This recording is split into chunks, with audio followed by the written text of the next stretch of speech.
नमस्कार दोस्तों, जय श्री महाकाल। मैं आपका दोस्त कमल कुमार अग्रवाल। देखिए, एक बार मैं फिर आपके सामने हाजिर हुआ हूँ एक ज्योतिषी विषय के साथ में। विषय क्या है दोस्तों, जैसे कि आप जानते हैं कि कुछ हम राशियों पे भी बात करने वाले हैं, कुछ लग्नों पे बात करने वाले हैं। और आजकल हमारा जो सीरीज है वो मेष राशि पे बन चुका है, वृषभ राशि पे भी आपने देखा। आज हम बात करने वाले हैं मिथुन राशि वालों के बारे में। देखिए दोस्तों, हम कोई जन्म पत्रिका विश्लेषण नहीं कर रहे हैं, लेकिन हम एक चीज़ समझने और बताने की कोशिश कर रहे हैं कि अपने उन सभी विद्यार्थियों को जो ज्योतिष में बड़ी रुचि रखते हैं, जिनका इंटरेस्ट है, ज्योतिष सीखना चाहते हैं, वो और हम भी कहीं ना कहीं विद्यार्थी हैं दोस्तों। क्योंकि इंसान चाहे किसी भी उम्र में सीख सकता है, सीखने की कोई उम्र नहीं है, करने की कोई उम्र नहीं है। इसी के साथ साथ हम ज्योतिषी वीडियो बनाते हैं सिर्फ ज्योतिष जैसे पवित्र विद्या को आगे बढ़ाने के लिए, कि हम किसी लालच के थ्रू ये काम नहीं कर रहे हैं। हम ये कोशिश कर रहे हैं और ये समझाने और बताने की कोशिश कर रहे हैं कि किस लगन और किस राशि में इंसान के ऊपर क्या प्रभाव होता है। ना हम किसी की लगन बता रहे दोस्तों, ना राशि बता रहे, लेकिन हम राशि और लगन दोनों के बारे में बात कर रहे हैं कि इस राशि के आदमी होते हैं तो उनके ऊपर क्या प्रभाव होता है और किस ग्रह का क्या प्रभाव होता है। इस तरह की बातें हम लोग कर रहे हैं। चलिए, समय नष्ट ना करते हुए बात को आगे बढ़ाते हैं। और आज हम मिथुन राशि वालों के बारे में और मिथुन लगन वालों के बारे में बात करते हैं। जिन भाइयों बहनों को अपनी लगन के बारे में मालूम है वो लगन से देख सकते हैं, और जिन लोगों को अपनी लगन के बारे में नहीं मालूम, जन्म पत्रिका के बारे में नहीं मालूम, वो अपनी राशि से देख सकते हैं। और इस बात को समझने की कोशिश करिए कि ये बातें जो हम बात कर रहे हैं वो ऐसा होता है। ठीक है, चलिए बात करते हैं मिथुन लगन, मिथुन राशि वालों के बारे में।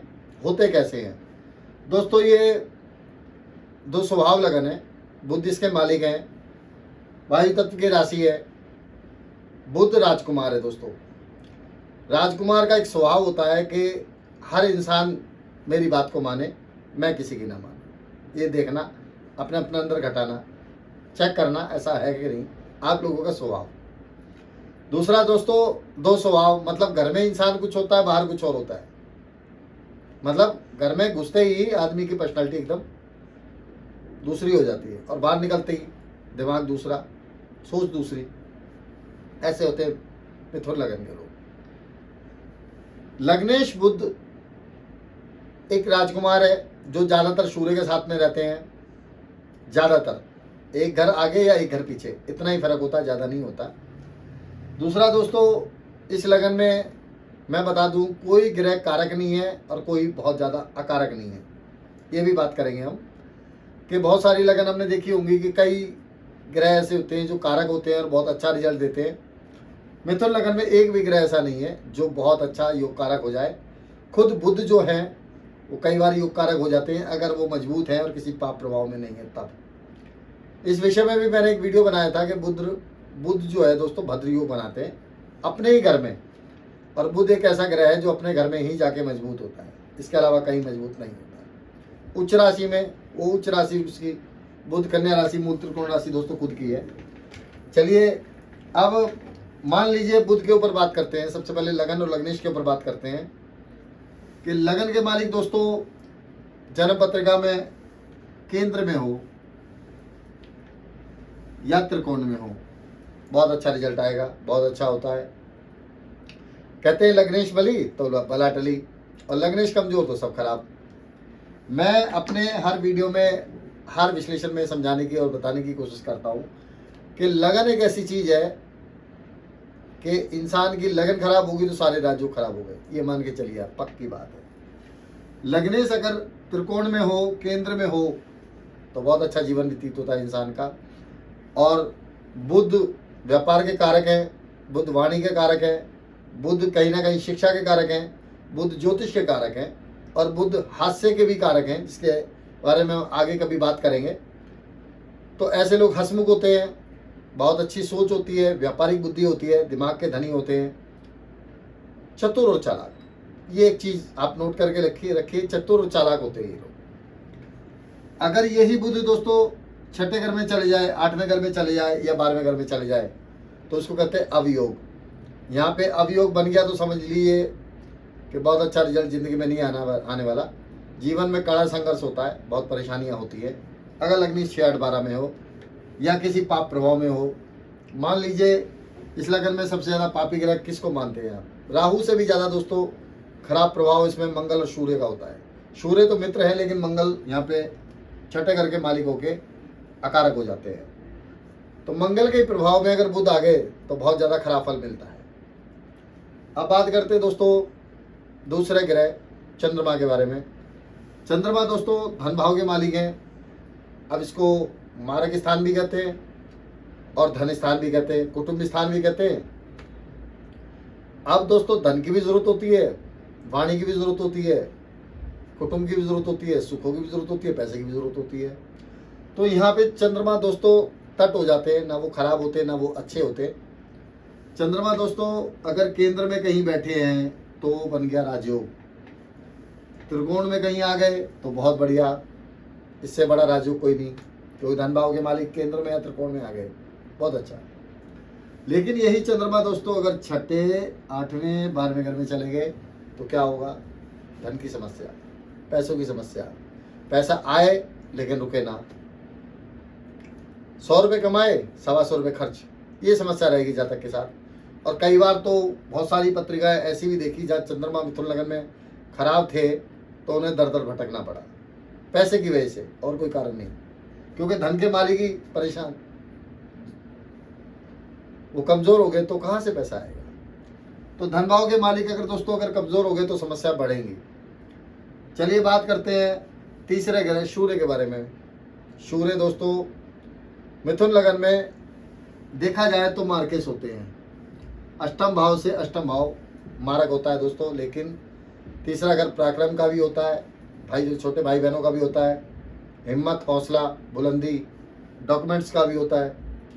तो सूर्य यहाँ दोस्तों सम होते हैं, ना अच्छे होते ना बुरे होते। अच्छे दोस्तों इसलिए नहीं होते क्योंकि मारक स्थान के मालिक हैं, और बुरे इसलिए नहीं होते कि बगैर हिम्मत और मेहनत के तो कुछ मिलने वाला है नहीं। और उसके साथ साथ बुध जो है वो सूर्य के मित्र हैं, या हम ये कह सकते हैं कि बुध के मित्र सूर्य है, इसलिए लग्नेश का मित्र होकर कोई ग्रह बहुत ज़्यादा खराब नहीं करता, ये ध्यान रखने वाली बात है। वही सूर्य दोस्तों केंद्र में अगर आ गए बहुत बढ़िया, त्रिकोण में आ गए तो भी ठीक ठाक। क्यों ठीक ठाक क्यों बोला मैंने? तो सूर्य त्रिकोण में यहाँ पे नीचे हो जाएंगे और यहाँ कमजोर हो जाएंगे शनिदेव की राशि में, लेकिन फिर भी ठीक ठाक फल देंगे। और इसके साथ अगर सूर्य अगर छठे, 8वें, 12वें घर में चले गए तो समस्या आएंगी। क्या? छोटे भाई बहनों से नहीं बनेगी, पराक्रम में कमी, मेहनत में कमी, कॉन्फिडेंस लेवल बहुत कमज़ोर होगा, मानसिक संताप होगा, बहुत ज़्यादा परेशानी आएंगी। या हम ये भी कह सकते हैं कि सरकार से उनको प्रॉब्लम हो सकती है, सरकार से नोटिस आ सकते हैं, या सरकार से जैसे कोर्ट कचहरी थाने के चक्कर लगाने पड़ सकते हैं अगर सूर्य छठे, 8वें, 12वें में हो। लेकिन दोस्तों मैं बताना चाहूँगा सूर्य छठे घर में बहुत अच्छे होते हैं। अष्टम भाव का दोष सूर्य को नहीं लगता, 12वें घर का दोष सूर्य को सबसे ज़्यादा लगता है दोस्तों, ये ध्यान रखने वाली बात है। तो सूर्य का बलवान होना किसी भी पत्रिका में जरूरी होता है और अच्छा भी होता है दोस्तों। चलिए बात करते हैं अगले ग्रह शुक्र के बारे में। जैसे कि मैंने बताया दोस्तों कि ये लगन एक ऐसी लगन है, इसमें कोई ग्रह बहुत अच्छा नहीं है तो कोई बहुत खराब भी नहीं है, हर ग्रह के साथ में है ये चीज़। यही बहुत देखने वाली बात है कि शुक्र दोस्तों पंचम भाव के मालिक हैं, लेकिन फिर भी मैं कह रहा हूँ कि बहुत अच्छे नहीं होते। क्यों नहीं होते? क्योंकि 12वें घर के मालिक है। अब 12वें घर के मालिक को दोष लगता है, लेकिन शुक्र को 12वें घर का दोष नहीं लगता। शुक्र 12वें घर में होते हैं तो अच्छे होते हैं, लेकिन 12वें घर के मालिक होके शुक्र जहाँ भी बैठते हैं वहाँ का नुकसान करते हैं, देखा गया है। लेकिन पंचम भाव के मालिक भी हैं तो विद्या, बुद्धि, संतान, ठीक, एंटरटेनमेंट जरूरी होता है जीवन में। तो विद्या भी जरूरी है, संतान भी जरूरी है, एंटरटेनमेंट भी जरूरी है, बुद्धि भी जरूरी है। अब यही शुक्र दोस्तों अगर केंद्र में कहीं आ जाए तो बहुत अच्छे, और त्रिकोण में आ जाए तो वो उससे भी अच्छे। लेकिन यही शुक्र अगर छठे, 8वें और 12वें घर में चले गए तो क्या होगा, समझने वाली बात है। छठे घर में कमज़ोर हो जाएंगे, भले ही अच्छा फल देते हैं। 8वें घर में कमज़ोर हो जाएंगे, भले ही अच्छा फल देते हैं। 12वें घर में अपने घर में जाएंगे, वहाँ कमज़ोर नहीं होंगे, वहाँ बढ़िया फल देंगे। क्योंकि पंचमेश हो गए, छठे घर में जाएंगे तो संतान में प्रॉब्लम, अष्टम में जाएंगे तो संतान में प्रॉब्लम, विद्या में प्रॉब्लम, पढ़ाई में प्रॉब्लम, ये प्रॉब्लम रहेगी। तो इसलिए मैंने कहा कि बहुत अच्छा फल नहीं होता। 12वें घर में जाएंगे तो 12वें घर के मालिक है, 12वें घर में बैठेंगे तो विदेश यात्राएं कराएंगे, इम्पोर्ट एक्सपोर्ट का काम हो सकता है, बहुत अच्छे रिजल्ट आएंगे अगर 12वें घर में बैठे हैं तो। ठीक है, चलिए बात करते हैं अब इससे अगले ग्रह गुरु के बारे में। मिथुन लगन में हम ये बताने की कोशिश कर रहे हैं कि कौन सा ग्रह क्या फल दे सकता है, क्या फल नहीं दे सकता। बात करते हैं गुरु के बारे में। दोस्तों 2 केंद्रों के मालिक हैं, गुरु को केंद्राधिपति दोष लगता है यहाँ पे, लेकिन मैं एक ऐसा ज्योतिषी हूँ जो केंद्राधिपति दोष को उतना बड़ा दोष नहीं मानता, जितना ये मानता हूँ कि अगर सप्तमेश या दशमेश अपने घर में बैठे हैं तो बलवान हो जाएंगे। क्यों, भले ही ये लग्नेश के शत्रु हैं, लेकिन जैसा कि मैं अपने हर वीडियो में कहता आ रहा हूँ कि शादी की भी जरूरत होती है। 7वां भाव होता है अपना पार्टनर का, शादी का, मैरिटल लाइफ का, तो गुरु का बलवान होना ज़रूरी है। 10वां घर होता है कैरियर का, तो कैरियर का अच्छा होना ज़रूरी है। पिता का होता है तो पिता का स्वास्थ्य भी अच्छा होना ज़रूरी है, पिता से संबंध अच्छे होने भी ज़रूरी है। तो गुरु खराब हो जाएंगे तो क्या मिलेगा, कुछ नहीं, ना शिक्षा होगी, ना विद्या होगी, ना बुद्धि होगी। गुरु अगर केंद्र में कहीं है तो रिजल्ट ठीक ठाक आएगा। अपनी मूल त्रिकोण राशि में हो या मीन राशि में हो तो ये पंच महापुरुष राजयोग बनाएंगे, लेकिन अगर कन्या राशि में यहाँ पे थोड़े से कमज़ोर हो जाएंगे, मैं बता रहा हूँ आपको। और इसके साथ साथ त्रिकोण में हो अच्छा फल मिलेगा, क्योंकि गुरु की दृष्टि लगन भी होगी, लगन पे अगर गुरु की दृष्टि होगी तो बहुत अच्छा होगा।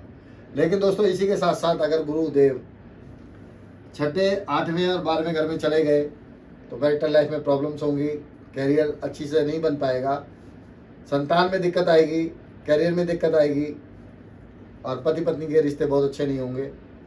छठे घर में होंगे तो कोर्ट कचहरी थाना, अष्टम में होंगे तो जीवन साथी को आघात हो सकता है, या मैरिटल लाइफ में प्रॉब्लम्स हो सकती है, तलाक हो सकता है। और 12वें घर में अगर गुरुदेव चले गए तब तो आप 95% तलाक समझ के चलिए। अगर गुरु की स्थिति 12वें घर में जाके किसी पापी ग्रह के साथ बन गई तो हो सकता है कि शादी ही ना हो, और शादी हो तो बहुत दूर जाके हो या बहुत ज़्यादा उम्र में जाके हो। इस तरह के फल गुरुदेव यहाँ पे मिथुन लगन में देते हैं। इसके साथ साथ दोस्तों एक और ग्रह की बात करते हैं, शनिदेव। शनिदेव दोस्तों देखा जाए तो इस जन्म पत्रिका में कारक होने चाहिए, लेकिन कारक नहीं है। क्यों, क्योंकि शनिदेव की जो मूल त्रिकोण राशि है दोस्तों वो पड़ती है कुंभ राशि, और वो त्रिकोण में पड़ती है। लेकिन अष्टम भाव के भी मालिक होने के कारण शनिदेव के पास बहुत अच्छा रिजल्ट नहीं आता। अष्टम भाव के मालिक जहाँ भी बैठेंगे वहाँ का नुकसान करेंगे दोस्तों। अष्टम भाव के मालिक जिस भी जगह बैठ गए वहाँ नुकसान करने की कोशिश करेंगे। लेकिन वहीं ये शनिदेव पाकिस्तान के मालिक भी हैं, तो पाकिस्तान के मालिक जहाँ बैठेंगे वहाँ अच्छा करेंगे। इसीलिए कहा है कि एक हाथ से देंगे और एक हाथ से लेंगे।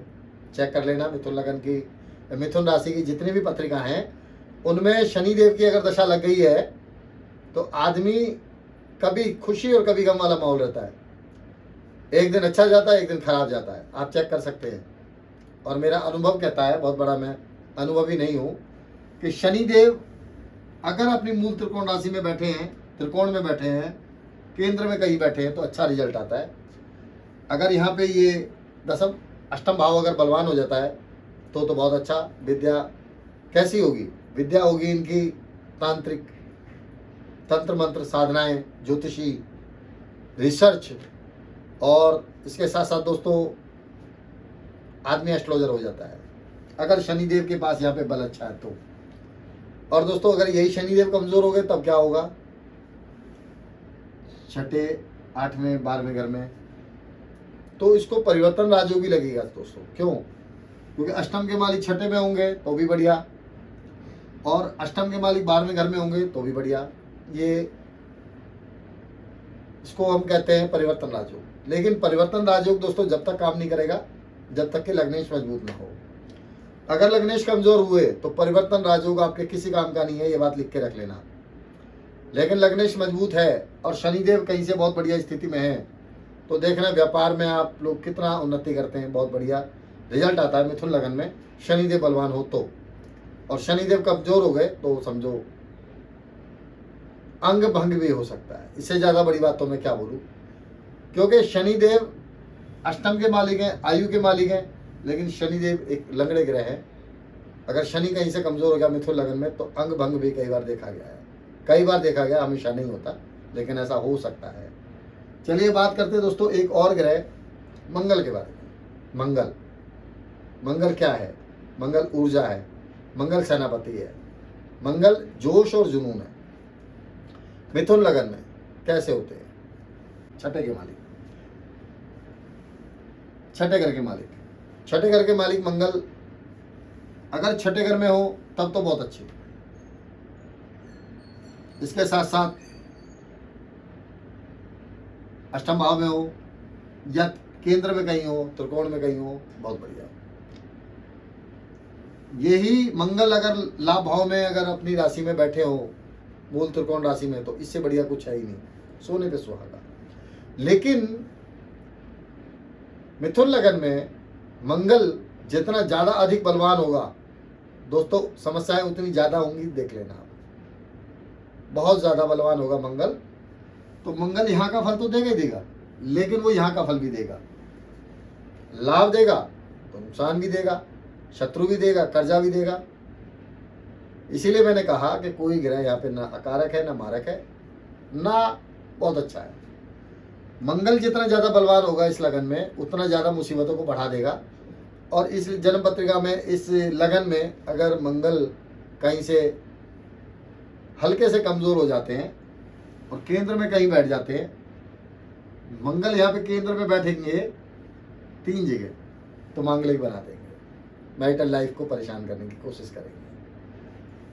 त्रिकोण में भी ठीक ठाक फल देंगे, बहुत अच्छा तो नहीं देंगे लेकिन ठीक ठाक फल देंगे, क्योंकि रोग भाव के मालिक पंचम में बैठेंगे तो संतान रोगी, भाग्य में बैठेंगे तो भाग्य में रुकावट। इस तरह के फल होंगे मंगल के। मंगल होगा कहाँ पे अच्छा है? यहाँ पे मंगल दोस्तों छठे घर में अच्छा होगा, मिथुन लगन में, दसम भाव में अच्छा होगा, 11वें घर में अच्छा होगा, और दोस्तों पराक्रम भाव में घर है यहाँ पे अच्छे होंगे, ऐसा मुझे लगता है। बात करी हमने 7 ग्रहों के बारे में, अब 2 ग्रह बच गए दोस्तों। जैसा मैंने कई बार बताया कि मिथुन लगन हो या कन्या लगन हो, यहाँ पे राहु बहुत अच्छे होते हैं और राहु को तीसरे, छठे, 10वें और 11वें घर में अच्छा फल मिलता है, देखा गया है, बहुत अच्छे रिजल्ट होते हैं। क्योंकि मिथुन राशि बुध की उच्च राशि है और यहीं पे राहु की भी उच्च राशि है, तो यहाँ पे हम देखें तो राहु मजबूत होंगे तो बहुत अच्छा रिजल्ट आएगा। कहाँ पे मजबूत होंगे? तीसरे घर में मजबूत होंगे, छठे घर में मजबूत होंगे, 10वें घर में या 11वें घर में बहुत अच्छा रिजल्ट आएगा दोस्तों। इसी के साथ साथ त्रिकोण में भी कहीं हो तो बहुत अच्छा फल देंगे राहु, क्योंकि राहु मिथुन लगन को या मिथुन राशि को अपना घर मान के चलते हैं। हालांकि कन्या राशि बहुत अच्छा है, कन्या लगन में इससे भी ज़्यादा फल अच्छा मिलता है। कन्या लगन और कन्या राशि वाले के बारे में आगे बात करेंगे दोस्तों। तो दोस्तों हमने बात की राहु के बारे में, अब बात करते हैं दोस्तों केतु के बारे में। केतु दोस्तों मिथुन लगन में बहुत अच्छा फल नहीं देते, कहीं भी बैठ जाए ये नुकसान करने की कोशिश करते हैं। क्यों? क्योंकि अगर केतु केंद्र में कहीं बैठ गए तो भी दिक्कत देंगे। क्या? लगन में बैठ गए शरीर खराब, मैरिटल लाइफ खराब, चौथे घर में बैठ गए तो करियर खराब, भौतिक सुखों में कमजोरी, ये देंगे, परेशान करेंगे। क्योंकि जहाँ केतु बैठेंगे दोस्तों वहाँ पे राहु की दृष्टि पड़ेगी, इसलिए भी ऐसा होता है। दूसरा, त्रिकोण में अगर बैठ जाते हैं, राहु अगर यहाँ बैठ जाते हैं तो यहाँ पे केतु होते हैं तो रिजल्ट ठीक ठाक होते हैं। अगर छठे घर में बैठ जाए तो भी ठीक ठाक फल होंगे केतु के, क्योंकि यहाँ पे शत्रु पे भारी पड़ता है इस आदमी। लेकिन इसके साथ साथ दोस्तों पराक्रम भाव में बहुत अच्छा रिजल्ट आएगा केतु का यहाँ पे। अष्टम भाव में भी ठीक ठाक होंगे। अष्टम भाव में केतु होंगे तो कुछ रोग होंगे, परेशानियां तो जरूर होंगी, लेकिन केतु धन भाव को देखेंगे तो धन होगा, पैसा होगा, ऐसा मुझे लगता है। यहाँ पे दोस्तों आज हमने बात की 9 ग्रहों के बारे में कि मिथुन राशि और मिथुन लगन में कैसे होते हैं, मिथुन राशि वाले कैसे होते हैं, हमने ये भी बताने की कोशिश की। और इसके साथ साथ हमने ये भी समझने की कोशिश की कि कौन सा ग्रह कहाँ पे अच्छा फल दे सकता है, कहाँ पे खराब फल दे सकता है। आप लोग अपनी अपनी जन्म पत्रिका चेक कीजिए, किसी अच्छे विद्वान से दिखाइए, अच्छे रिजल्ट आ सकते हैं। कोई ग्रह अगर हमारा कमज़ोर है तो हम उसको ठीक करने की कोशिश करें, कोशिश करने से अच्छा ही होगा दोस्तों। इसी के साथ साथ दोस्तों मैं एस्ट्रो कमल कुमार अग्रवाल आपसे इजाज़त चाहता हूँ। इजाज़त चाहने से पहले, इजाज़त देने से पहले मैं एक बार और अपने सभी विद्वान दोस्तों को, बहन भाइयों को, विद्यार्थियों को ये कहना चाहता हूँ कि चैनल लाइक करें, शेयर करें, कमेंट्स करें। आपका स्वागत है। सब्सक्राइब जरूर करें दोस्तों, क्योंकि चैनल सब्सक्राइब करेंगे तभी आने वाले वीडियो और पीछे वाले वीडियो आप लोग देख पाएंगे। इसी के साथ साथ मैं एस्ट्रो कमल कुमार अग्रवाल आपसे इजाज़त चाहता हूँ। जय श्री महाकाल, नमस्कार दोस्तों।